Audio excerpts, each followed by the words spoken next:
দর্শক, আসসালামু আলাইকুম। আশা করি ভালো আছেন। আবারও আপনাদেরকে সেই পূর্বের ন্যায় তিস্তা নদীর ইতিহাস একটু দেখাতে চাই।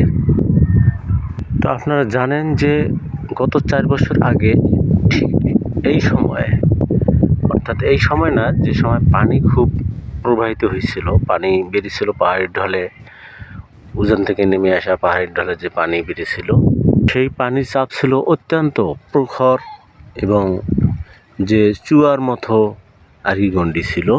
আপনারা জানেন সেই 4 বছর আগে 40 হাত নৌকা এবং এক লোক মমতাজ আলী নামের,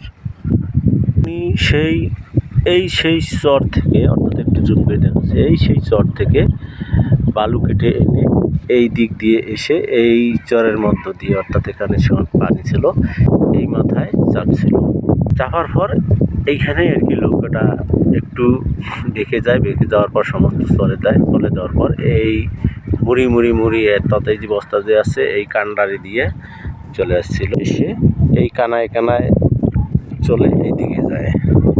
তো আপনারা দেখেন যে এইদিকে এসে নৌকাটা ঠিক এই বরাবর ঢুকে যায়। এই চর আপনারা দেখতেছেন, চর ভাসি হচ্ছে, এই যে চর, এই যে মধ্যে চর, এই যে বালু ভাসি হচ্ছে, এই বরাবর ঠিক নৌকা ডুবে যায়। ডুবে যাওয়ার পর এইখানেই নৌকাটা এইখানে ডুবে আর লোকটা ভেসে ওঠে এই জায়গায়, ঠিক এই জায়গায় আপনার চর দেখতে পাচ্ছেন, ঠিক এই জায়গায় লোকটা ভেসে ওঠার পর দ্রুতগামী এই পশ্চিম থেকে একটা লোক আসিয়া একটা কি বড় ন্যাংরা আর কি, অর্থাৎ দড়ি, পাকানো দড়ি এখানে ঢেল মারে।